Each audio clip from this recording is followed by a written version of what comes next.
శంషాబాద్లోని ఓ హోటల్లో OYO room సంబంధించిన విషయాలు వెలుగు చూశాయి. శంషాబాద్లోని సిటా గ్రాండ్ ఓయో హోటల్లో సీక్రెట్ కెమెరాలు పెట్టారు. సీక్రెట్ కెమెరాలు పెట్టి జంటలు అశ్లీల వీడియోలు తీశారు.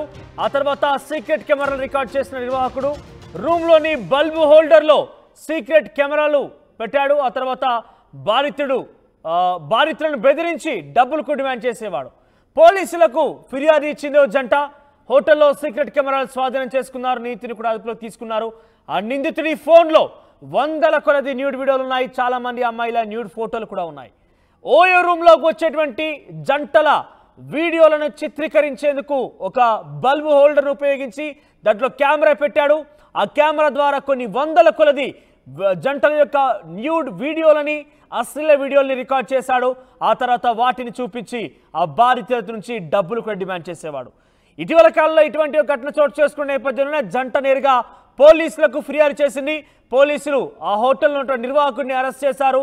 ఆ తర్వాత నిందితుడి సెల్ ఫోన్ చూస్తే కనుక నిందితుడి సెల్ ఫోన్లో మొత్తం అమ్మాయిల న్యూడ్ ఫోటోలు ఉన్నాయి, న్యూడ్ వీడియోలు కూడా ఉన్నాయి. ఇది శంషాబాద్లోని సిటా గ్రాండ్ హోటల్. ఓయో హోటల్లో చాలా వరకు కూడా ఇటువంటి అనుమానాలే తావిస్తున్నాయి. ఓయో హోటల్లో కూడా ఇటువంటి కెమెరాలు బంధించి ఉంటారనే ఒక అనుమానంతో చాలా మంది కూడా చెప్తూ ఉంటారు. సో కానీ తాజాగా సిటా గ్రాండ్ ఓయో హోటల్లో ఈ ఘటన చోటు చేసుకుంది. శంషాబాద్ పరిధిలో ఉన్నటువంటి సిటా గ్రాండ్ హోటల్. మా ప్రతినిధి పెట్రిషియా అందుబాటులో ఉన్నారు. ఎస్ పెట్రిషియా, సో ఈ విషయం ఏ రకంగా వెళ్ళలోకి వచ్చింది? ఈ సీసీ కెమెరాలు పెట్టడం అనేది డెఫినెట్గా అది చట్టరీత్యా నేరం, ఎందుకంటే చాలా పర్సనల్గా ఉంటూ ఉంటాయి హోటల్ రూమ్లో కూడా. సో బయట రిసెప్షన్లో కావచ్చు, లేదంటే కారిడార్లో కెమెరాస్ అనేది కొంత ఉండాల్సిన అవసరం ఉంటుంది ఎటువంటి అవాంఛనీయ సంఘటనలు జరగకుండా. కానీ రూమ్లో ప్రైవేట్ పర్సన్స్ సంబంధించినటువంటి ఆ ఫొటోస్ని, ఆ వీడియోస్ చిత్రీకరించడంతో ఏ రకంగా బయటకు వచ్చింది? అసలు ఈ యొక్క విషయం ఏ రకంగా వెలుగు చూసింది? ఎస్ మనోజ్, శంషాబాద్లో దారుణం చోటు చేసుకుంది. ఏదైతే శంషాబాద్లో ఓయో సీతా గ్రాండ్ నిర్వాహకులు దారుణానికి పాల్పడ్డారు. ఏదైతే హోటల్ గదిలో ఉన్న రహస్యంగా కెమెరాస్ పెట్టడం అయితే జరిగిందో, అతని నిర్వాహకుడు ఎవరైతే ఉన్నాడో గణేష్గా గుర్తించారు. ఒంగోలు వాసీడని అశ్లీల చిత్రాలని అతను స్పై కెమెరా ద్వారా బంధించడం అయితే జరిగింది. మొత్తం మీద కూడా ఎవరైతే ఆ జంట వచ్చారో వాళ్ళు పోలీసులకు ఫిర్యాదు చేయడం అయితే జరిగింది. పోలీసులు మాత్రం ఆ స్పై బాక్స్ అన్ని కూడా స్వాధీనం తీసుకున్నారు. నిందితుడిని కూడా అదుపులోకి తీసుకున్నారు. అతని దగ్గర నుంచి 2 ఫోన్లు కూడా స్వాధీనం చేసుకోవడం అయితే జరిగింది. పోలీసులు కూడా మొత్తం మీద కేసు నమోదు చేసుకొని దర్యాప్తు చేస్తున్నారు. హోటల్ సీతా గ్రాండ్లో కూడా ఎవరైతే కపుల్స్ ఓయో కాబట్టి ఇటీవల కాలంలో చాలా కపుల్స్ ఓయోలని ప్రిఫర్ చేస్తూ ఉన్నారు. అతను కూడా చాలా పెద్దగా భారీగా బ్రౌచర్స్ పెట్టడం, అదేవిధంగా పోస్టర్లు అతికించడం, కటౌట్స్ పెట్టి 500కే రూమ్ అంటూ కపుల్స్ అందరినీ కూడా ఇతను అట్రాక్ట్ చేయడం జరుగుతుంది. 500కి రూమ్ కాబట్టి కాసేపు సరదాగా మాట్లాడుకుందాం అని చెప్పి కపుల్స్ అందరూ రూమ్స్లోకి వెళ్ళడం జరుగుతుంది. అయితే ఈ ప్రకారంలోనే ఒక స్పై బాక్స్ అనేది పూర్తిగా రూమ్ నిండా సుమారుగా 1-2 కూడా కాదు 4 నుంచి 5 స్పై బాక్స్ ప్రతి యాంగిల్స్ లో. ఈ యొక్క వ్యవహారం ఎన్ని రోజులుగా సాగుతోంది? ఇక్కడ సీసీ కెమెరాలు చాలా రూమ్ అంటే ఒక ఓయో హోటల్లో ఒక రూమ్ మాత్రమే ఉండదు, చాలా రూమ్స్ ఉంటూ ఉంటాయి. సో డెఫినెట్గా అట్రాక్ట్ చేసే విధంగా సర్ప్రైజింగ్ ఆఫర్స్ కూడా పెడుతున్నట్టు చెప్తున్నారు. కాబట్టి ఎన్ని రోజులుగా జరుగుతోంది ఈ వ్యవహారం? ఈ వీడియోస్ అన్నిటి కూడా వేరే దగ్గర కూడా కాపీ చేసే అవకాశం ఉంటుంది, ఆయన ఇతరులు కూడా షేర్ చేసుకునే అవకాశం కూడా ఉంటుంది. సో ఆయన నుంచి ఏ రకంగా వీటిని వెలికి తీయబోతున్నారు? ఆయన నుంచి ఏదైనా విచారణ విషయంలో ఏమైనా విషయాలు బయటకు వచ్చాయా? ఎస్, ఖచ్చితంగా కొన్ని నెలల నుంచి ఇదంతా పూర్తిగా జరుగుతుంది. ఏదైతే ఆ రూమ్ మొత్తం మీద కూడా సుమారుగా 5 నుంచి 6 స్పై బాక్స్, క్లియర్గా చెప్పాలంటే స్పై బాక్స్ ఎక్కడైతే లైట్స్ ఉన్నాయంటే కొంచెం హిడెన్ ప్లేస్లో, ఏదైతే మనము వాచ్ క్లాక్ ఉంటుందో ఆ క్లాక్ లోపల, దాని తర్వాత లైట్కి సంబంధించిన బల్బ్ లోపల చిన్నగా మైల్యూట్ అంటే కనిపించినట్టు బక్స్ అనేది కూడా పూర్తిగా ఇతను ఫిట్ చేయడం జరిగింది. ఎవ్రీ యాంగిల్ నుంచి అతను పూర్తిగా ఇవంతా కవర్ చేయడం జరిగింది. ఏదైతే కపుల్స్ వచ్చారో ఆ కపుల్స్ జరిగింది.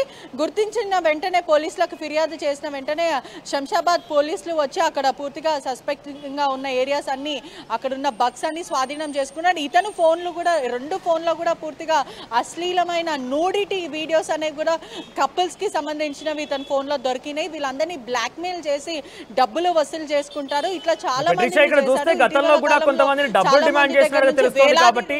ఆ కపుల్స్ ఎవరు కూడా బయటికి వచ్చి ఫిర్యాదు చేయలేకపోయారా? గతంలో కూడా డబ్బులు వసూలు చేసినట్టు చెప్తున్నారు. కాబట్టి ఈ డిమాండ్కి సంబంధించి ఎవరు కూడా వెలికి తీయలేకపోయారా?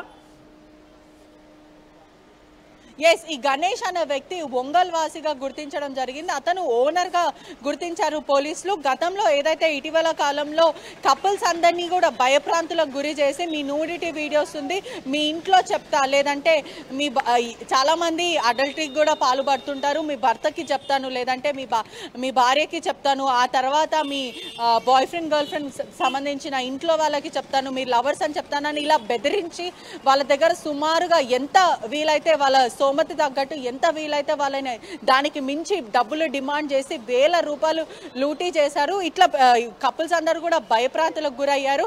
ఎక్కడ చెప్తే పరువు పోతుందో, ఎక్కడ ఈ నూడు వీడియోస్ బయటకు వస్తే మా పరిస్థితి ఏంటో, ఆ తర్వాత దీని పోనోగ్రఫీ వెబ్సైట్లో పెడతానని బెదిరించడము, ఆ తర్వాత ఇంకెవరికైనా షేర్ చేస్తాను, ఇంకా వేరే పలు చోట్ల నేను కాపీ చేశాను అంటూ ఇలా భయప్రాంతులకు గురి చేసి వాళ్ళని మానసికంగా వాళ్ళకి ఇబ్బందులు పాలు చేశాడు. ఏదైతే ఈ కపుల్స్ వచ్చిన వాళ్ళు కొంచెం క్లెవర్గా ఆలోచించి బగ్ ఎక్కడుందో కనిపెట్టి పోలీసులకు ఫిర్యాదు చేశారు. కానీ ఏదైతే గణేష్ చేశాడో అతను ఫోన్లో కూడా సుమారుగా చాలా నూడుకి సంబంధించిన అశ్లీలమైన వీడియోస్ ఉన్నాయి. ఆ వీడియోస్ అందరి దగ్గర నుంచి అతను వాట్సాప్ చాట్ కానీ ఆయన బాధితులు ఎంతమంది ఉంటుంటారు, వారు ఎవరైనా వెలుగు చూసే అవకాశం ఉందా, బయటకు వచ్చి ఆయన మీద ఫిర్యాదు చేసే అవకాశం ఉందా? ఎస్, ఖచ్చితంగా. ఎందుకంటే న్యూస్ బయటకు వచ్చింది కాబట్టి ఇప్పటికి మాత్రము కేసు ప్రిలిమినరీ ఇన్వెస్టిగేషన్లో ఉంది. బాధితులు అందరి పేర్లు కూడా పోలీసులు ఇప్పటివరకు రివీల్ చేయలేదు.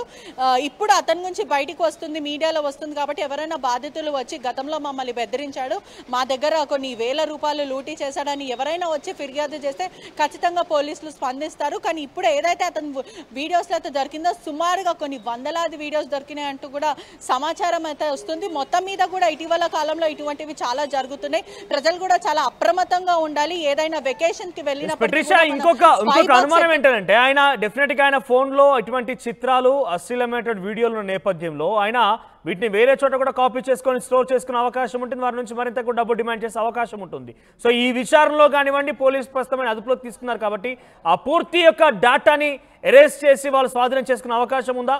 అంటే కేవలం ఫోన్లో మాత్రమే ఉంచుతాడని ఒక 100% నిర్ధారించలేం, దాన్ని స్టోరేజ్ చేసుకునే అవకాశం కూడా ఉంటుంది. ఎస్, ఖచ్చితంగా ఉంటుంది. ఇటువంటి కీచకుళ్ళు ఏం చేస్తారు అని అంటే డేటా ఏదైతే పెన్ డ్రైవ్లో ఫీడ్ చేయడం, లేకపోతే ఐక్లౌడ్లోకి డ్రైవ్ ద్వారా ఇవన్నీ స్టోరేజ్ చేసుకోవడం అయితే జరుగుతుంది.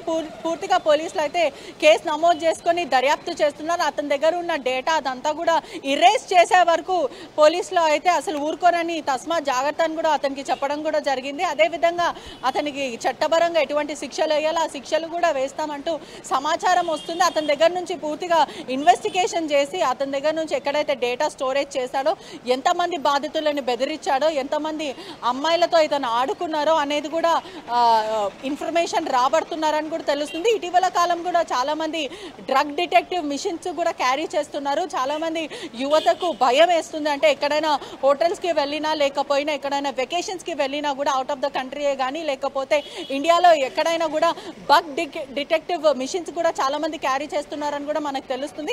కానీ ఈ ఓయోల ద్వారా చాలా వరకు చాలా పోలీసులు కూడా చెప్పడం కూడా జరిగింది, వార్న్ కూడా చేశారు, మీ జీవితాలు పాడు చేసుకుంటున్నారు, యువత చాలా ఇటువంటి దానికి అట్రాక్ట్ అవుతుంది, వాళ్ళ జీవితాన్ని నాశనం చేసుకుంటున్నారని పోలీసులు చాలాసార్లు చెప్పారు. ఈ ఓయో ఏదైతే సెక్యూరిటీ లేని లాడ్జ్లకు వెళ్ళడం కానీ హోటళ్లకు కాసేపు సరదాగా గడుపుదామన్న ఒక చిన్న చెడు ఆలోచనతో ఇదంతా చేసుకుంటున్నారు. ఓయోలో చాలాసార్లు, ఇది ఒకటేసారి కాదు, గతంలో కూడా చాలాసార్లు స్పై బాక్స్ అనేవి బయటపడ్డాయి. ప్రజలు కూడా చాలా జాగ్రత్తగా ఉండాలి, మనం ఎక్కడికి వెళ్తున్నాం, మన చుట్టుపక్కల సెక్యూరిటీ ఉందా లేదా అనేది ఖచ్చితంగా తెలుసుకోవాల్సిన విషయం. పోలీసులు మాత్రం కేసు నమోదు చేసుకొని పూర్తిగా దర్యాప్తు చేస్తున్నారు. గణేష్ ఒంగోలుకి సంబంధించిన వాసుడు, అతనితో పాటు ఇంకా ఎవరున్నారు, అతను ఒక్కడే చేయడం అనేది కూడా పోలీసులు గుర్తించారు. అతని వెనకాల ఇంకా ఎంతమంది ఉన్నారు, ఎంతమందికి వీడియోస్ పంపించారు, ఇంకేదైనా వెబ్సైట్లో ఇదేమైనా లాంచ్ చేశారా, ఇక్కడ పెట్టారా, దాని తర్వాత ఎంతెంత డబ్బులు లూటీ చేస్తారనేది పూర్తిగా పోలీసులు అతని దగ్గర నుంచి ఇన్ఫర్మేషన్ రాబడుతున్నారు. Thank you Patricia. సో మొత్తం మీద ఈ మధ్య కాలంలో తరచుగా ఓయోలకు సంబంధించినటువంటి ఘటనలు వెలుగు చూస్తున్నాయి.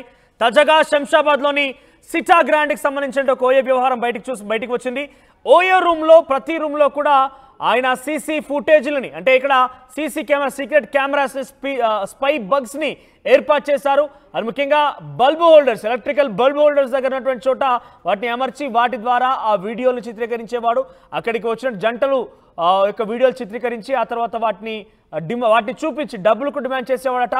సో ఒక కాషన్ ఏంటంటే ఒక హెచ్చరిక ఏంటంటే అది ఏదైనా కావచ్చు, హోటల్ రూమ్స్లో ఇటువంటివి పెట్టడం డెఫినెట్గా చట్టరీత్యా నేరం, అది డెఫినెట్గా చాలా పెద్ద శిక్ష వేస్తారు పోలీసులు.